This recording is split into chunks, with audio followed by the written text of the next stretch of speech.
Tu t'entraînes dur et ton physique ne change pas. Moi aussi, pendant un long moment, je me suis entraîné sans voir aucun résultat. Mais ce n'était pas à cause de ma génétique, c'était à cause des erreurs que je faisais et surtout des actions que je n'avais pas mis en place dans mon quotidien. Premièrement, pour prendre du muscle, il faut être en surplus calorique. Je ne comptais pas mes calories, je ne savais pas quel était mon métabolisme de base, donc on va voir tout de suite comment calculer son métabolisme de base. Aujourd'hui, on est sur le site de Julien Vénesson, très bon site pour calculer son métabolisme. Ici, vous pouvez choisir votre formule. L'équation de Harris et Bénédicte, elle est très bien, de 1919. Vous choisissez votre sexe, donc femme ou homme, votre âge, votre taille en centimètres. On va le faire en même temps que vous. Homme. Hop. Je calcule. Et là, on voit que mon métabolisme de base, il est à 1888 calories par jour. Ça, c'est ce dont mon corps a besoin juste pour survivre. Donc, admettons, vous faites rien pendant 24 heures. Vous êtes vraiment au repos, sédentaire, allongé. C'est ce que mes organes ont besoin juste pour vivre et assurer mes fonctions vitales. Toutes les explications sont marquées petit à petit. Ici, on peut mettre votre activité. Donc, prenez en compte si vous êtes vraiment sédentaire dans votre quotidien ou non, pas que les séances de sport par semaine. Moi, je vais mettre modérément actif parce que généralement, je travaille sur un ordinateur, donc je suis plus sédentaire, même si je bouge énormément en dehors du travail. Mon objectif, on peut mettre maintenir mon poids. Je calcule. Et là, je vois 2926 calories. Si vous voulez faire un surplus calorique, donc pour prendre du muscle, vous pouvez augmenter de 5%. Vous prenez 5% de 2926, du résultat que vous aurez ici, et vous ajoutez. Ça sera votre surplus calorique léger.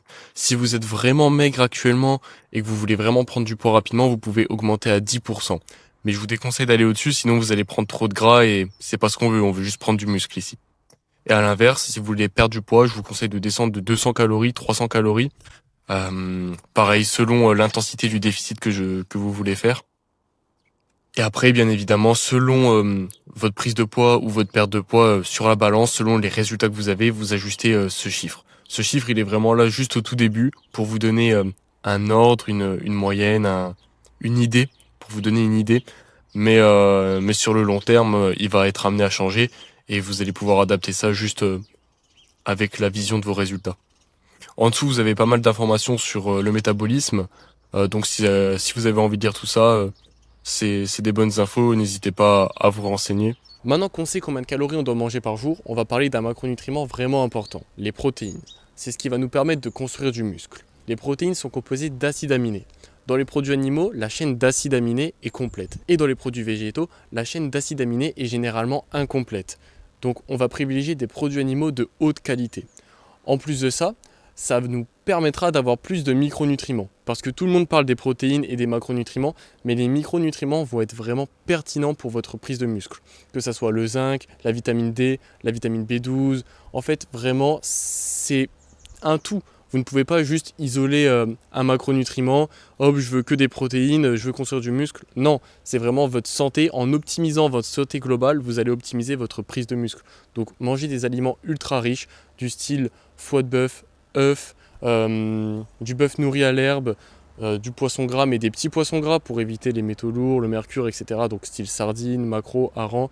Ce genre d'aliment est exceptionnel pour votre prise de muscle. Et consommer ce genre d'aliment vous permettra d'éviter d'acheter des compléments alimentaires hors de prix, de plus synthétiques. Donc vous allez avoir des vitamines construites en laboratoire, alors que vous pouvez tout simplement trouver toutes les vitamines dont vous avez besoin dans les produits animaux.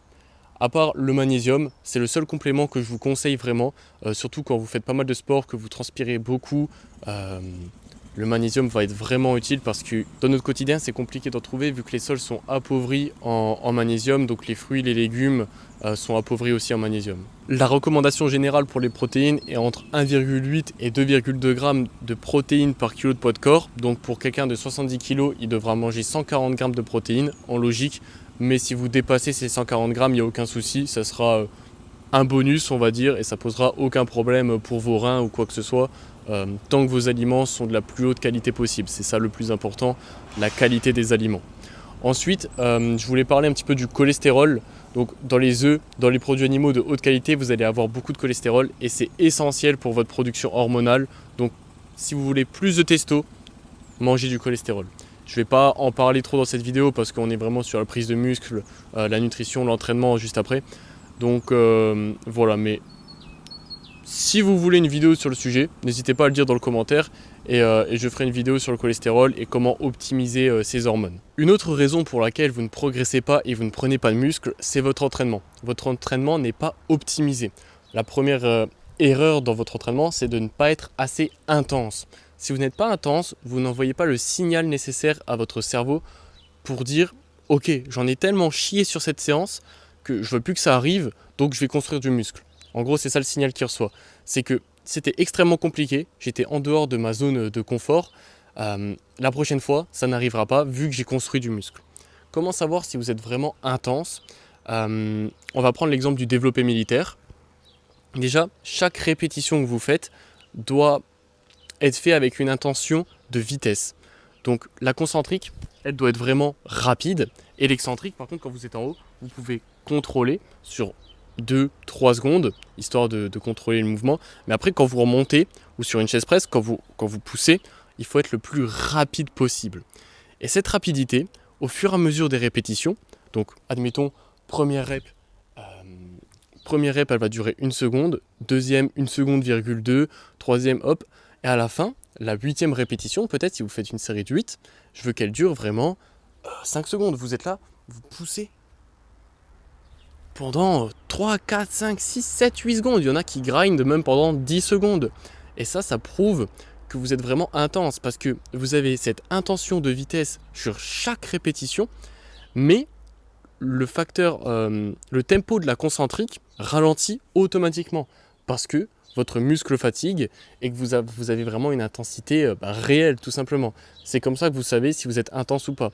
Si vous finissez votre série et que la dernière rep est rapide et qu'elle dure 1-2 secondes, vous n'êtes pas intense, hein, c'est vraiment une série de chauffe que vous avez fait au final parce que vous n'avez pas poussé l'intensité assez loin.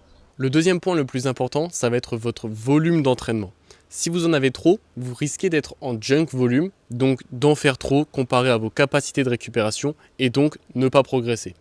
C'est vraiment important de pouvoir récupérer de séance en séance pour pouvoir construire du muscle parce que maintenant que vous savez comment mettre de l'intensité, vos séries vont vraiment vous taper dessus.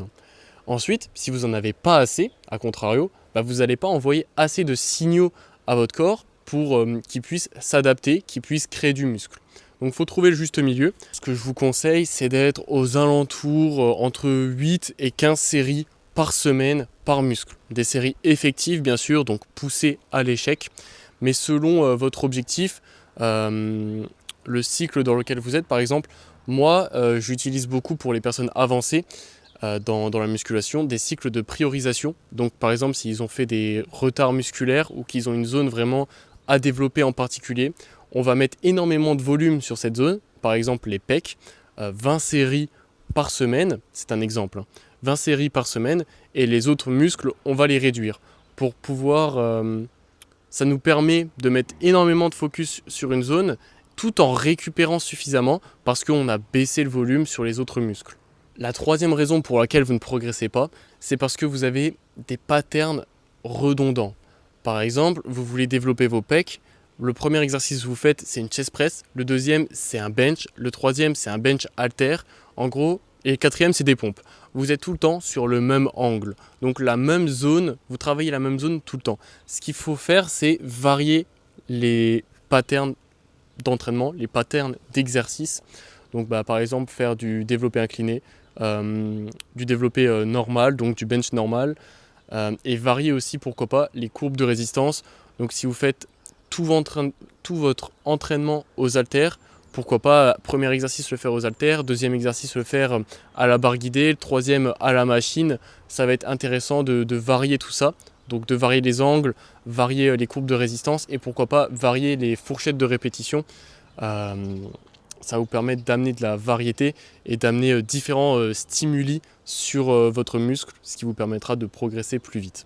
Et le plus important de tous, c'est d'aimer ce que vous faites. Si vous n'aimez pas ce que vous faites, vous n'allez pas tenir sur le long terme, vous allez arrêter, donc perdre du temps, perdre les progrès que vous avez commencé à faire et ensuite recommencer. En fait, vous perdez juste du temps. Faites ce que vous aimez, comme ça vous restez sur le long terme et vous progressez sur le long terme. Dernière raison pour laquelle tu ne progresses pas et tu ne prends pas de muscle, c'est que tu ne récupères pas assez. Le sommeil. Le sommeil, c'est extrêmement important. J'ai connu des gens qui essayaient de prendre du muscle avec 3, 4, 5 heures de sommeil maximum par nuit sur des semaines et des semaines. Et c'est impossible. C'est vraiment se mettre des bâtons dans les roues. De plus, si vous avez un sommeil de mauvaise qualité, ce qui est fort probable vu notre environnement moderne, juste avec les lumières artificielles, donc que ce soit votre portable ou juste la lumière de votre chambre, de votre cuisine, de votre maison, qui dérègle votre système, votre cycle circadien. Donc ça dit clairement à votre cerveau, lumière, il fait jour, il est midi, faut que je m'active, faut que je sécrète du cortisol, faut que je fasse plein de choses. Non, c'est l'heure de dormir. Donc vous, 5 secondes avant d'aller dormir, vous êtes sur votre portable, vous avez une lumière, un gros flash dans la tête. Ça dit à votre corps de se réveiller et 5 secondes après, vous allez vous mettre dans votre lit et essayer de dormir. Donc là, vous allez vraiment avoir un sommeil de mauvaise qualité. De plus, si vous n'avez pas beaucoup d'heures de sommeil, il est de mauvaise qualité et il est faible en quantité. Donc ça va vraiment être compliqué de récupérer et de construire du muscle. C'est vraiment dans la nuit que tout se passe, que ce soit votre production hormonale, votre construction musculaire, un repos réel, tout se passe dans votre sommeil. Donc c'est vraiment un point ultra important à optimiser. J'ai fait un e-book d'ailleurs sur le sujet, si tu veux je te l'envoie, écris-le en commentaire, je vais mettre un lien dans la description. Je mets un lien dans la description, tu cliques dessus, tu m'envoies un message et je t'envoie l'e-book directement après, ok? Et ensuite, si vous ne progressez pas aussi au niveau du muscle, ça peut être le stress. Si vous êtes excessivement stressé, donc vous êtes dans un environnement catabolique constamment, votre corps ne va même pas prendre le temps de créer du muscle en fait. Vous allez vous entraîner et ça va... Il ne va pas réparer entre guillemets le muscle, ça ne fonctionne pas du tout comme ça, mais je vulgarise. Si vous êtes vraiment stressé constamment, donc un cortisol très très très élevé, ça va faire concurrence avec votre testostérone et ça va vraiment empêcher toutes les réactions physiologiques pour notre construction musculaire. Donc le plus important, ça va être de réduire ce stress. Le stress, il peut être causé par énormément de choses, que ce soit le travail déjà premièrement, les appareils aussi électroniques que vous avez autour de vous, le manque de connexion à la nature, le manque de soleil, le manque de certains nutriments. Et si vous ajoutez à ça un volume d'entraînement qui est trop élevé comparé à vos capacités de récupération, vous n'allez pas progresser. Donc peut-être que vous n'êtes pas dans la meilleure situation possible pour prendre du muscle, mais ce n'est pas une raison pour ne pas optimiser ça. Donc réduisez votre volume d'entraînement, progressez sur ce volume d'entraînement, et une fois que votre environnement au niveau du stress ira mieux, vous pourrez probablement augmenter votre volume et progresser encore plus vite au niveau musculaire. C'était un peu tout ce que j'avais à dire sur cette vidéo. J'espère qu'elle vous a plu. Si vous avez envie qu'on évoque d'autres sujets plutôt importants au niveau santé, au niveau prise de muscle, au niveau sport, n'hésitez pas à le dire dans le commentaire. Pour conclure, si tu ne progresses pas actuellement vers ton objectif, les 3 principales raisons vont être ton entraînement, ton sommeil et ta nutrition. Donc ne pas être en surplus calorique par exemple. Si tu as des questions, n'hésite pas à les poser dans les commentaires, j'y répondrai avec grand plaisir. Il y a le lien d'un e-book totalement gratuit dans la description. Et si tu as envie de voir d'autres vidéos sur ce sujet, n'hésite pas à t'abonner sur des sujets clés et généraux sur la santé, l'entraînement, la prise de muscle, la perte de poids, etc. Ciao ciao.